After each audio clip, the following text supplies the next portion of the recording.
Have you ever looked at a restaurant that's just buzzing with people, completely packed, and wondered, is it actually making any money? The secret, it turns out, isn't just about amazing food. It's all in the numbers. Today, we're going to crack the code on the financial formula that separates a good restaurant from a truly great and profitable one. It's the big question that keeps so many restaurateurs up at night. The till is full at the end of the night, the credit card machine is humming, but at the end of the month, you're left scratching your head wondering, where did it all go? Well, today, we're going to find out. We're going to follow the money from the moment a customer pays their bill to see exactly what happens between the plate and the profit. Now, I know what you might be thinking. Oh no, spreadsheets, accounting, math. But don't panic. As our hospitality pro Marie says, we're going to make this simple and captivating. Think of it less like an accounting class and more like a dive into the world of gourmet numbers. This is your recipe for financial success.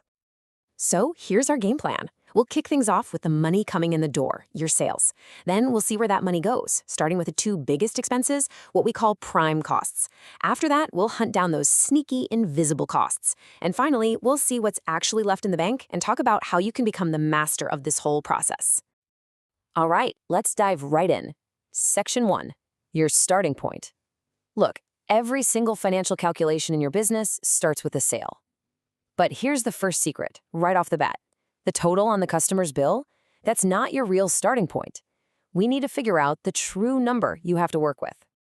And that number is your sales excluding VAT. Why? Because that VAT, or value-added tax, was never really your money to begin with. You're just holding on to it for the government. It's like you're a temporary babysitter for that cash. So to get a real, honest look at your business, we have to take that money out of the picture from the very beginning. Let's make this super clear with an example.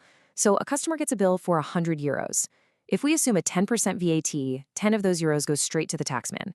That leaves us with 90 euros. From this point forward, 90 euros is our magic number. That's the real money we have to work with. Let's follow those 90 euros on its journey. Okay, we've got our 90 euros locked in. Now for the fun part. Where does it all start to go? We're now in section 2, talking about your prime costs. These are by far the two biggest expenses you have, which also means they are the two most powerful levers you can pull to change your profitability. First up, material costs. It's exactly what it sounds like. It's what you spend on all your food, all your drinks, everything that ends up on the plate or in a glass. Now, the industry benchmark, what you should be aiming for, is right around 30% of your sales, excluding VAT. So, let's do the math on our 90 euros. 30% of 90 is 27. And just like that, poof, 27 euros are gone, straight to your food and drink suppliers. What's left over, that 63 euros, has a special name. Gross margin. This is the money you now have to pay for absolutely everything else. And you can see why this tip is so crucial. Every single euro you save on your material costs, whether it's by getting a better deal on potatoes or by being really smart about reducing food waste, that euro goes directly into your pocket. It boosts that 63 euro gross margin. All right, the second big lever, staff costs. Your team is your heart and soul for sure, but they're also your other major expense. And remember, this isn't just about their paycheck. It's all the extras, Social Security, any benefits, the whole shebang. In a typical restaurant, this will eat up around 40% of your sales. So let's just put those two side by side. You've got 30% going out the door for food and drinks, and another 40% going to your staff. Together, these two are the absolute giants of your expense sheet. And when you add them up, you get your prime cost. It's that simple. And believe me, this single number, your prime cost, is what the most successful restaurant owners and investors are absolutely obsessed with. And there it is, the big one, 70%. Out of our original 90 euros, a staggering 63 euros is now gone. That's 27 for food and 36 for the team. And think about this, we still haven't paid the rent or even turned the lights on yet. Mastering this 70% is probably the single most important job for any restaurant manager. So the biggest chunk of our 90 euros is spoken for, but there are other costs, kind of lurking in the shadows. Welcome to section 3. We're talking about overheads. And if you're not paying attention, these invisible costs can be silent profit killers. So what are overheads? Pretty much everything else. We're talking your rent, the electricity bill, marketing, insurance, the software you use for reservations, that emergency plumber you had to call last week. all of it. On average, you can expect this to be another 12% of your sales. And just like with your prime costs, every little bit counts here. Switching to energy-efficient light bulbs or finding a slightly better deal on your linen service, it all adds up and it all helps protect what little profit margin we have left. Okay, deep breath. This is it. Section 4. We've tracked our material costs, we've tracked our staff costs, and we've tracked our overheads. Now it's time to subtract all of that from our starting €90 and see what's actually left. This is the final score.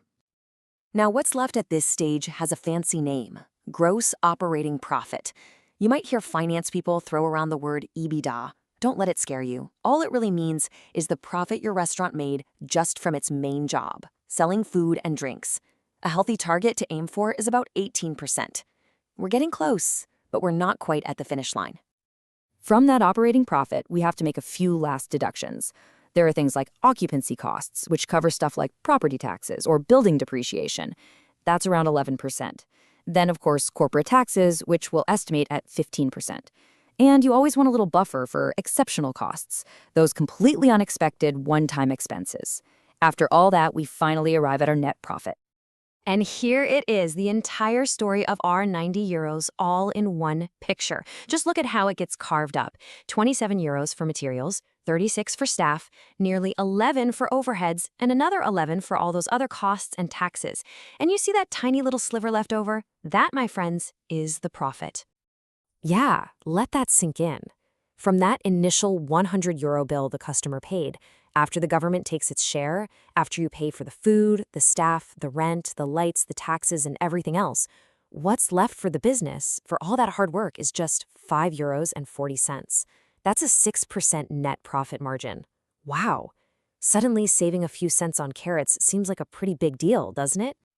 And that brings us to our final and maybe most important section: becoming a maestro. Because understanding all these numbers isn't about being an accountant. It's about taking control. It's about turning numbers on a page into action. Each percentage we just walked through isn't just a fact. It's a lever you can pull to change the story of your business. So I'm going to leave you with a question, not for me to answer, but for you to ask yourself. Now that you've seen the whole journey, now that you know where the money goes, where's your biggest opportunity? Is it in negotiating better prices with suppliers? Is it in smarter staff scheduling? Or is it in trimming those overheads? The numbers have told their story. Now it's your turn to write the next chapter.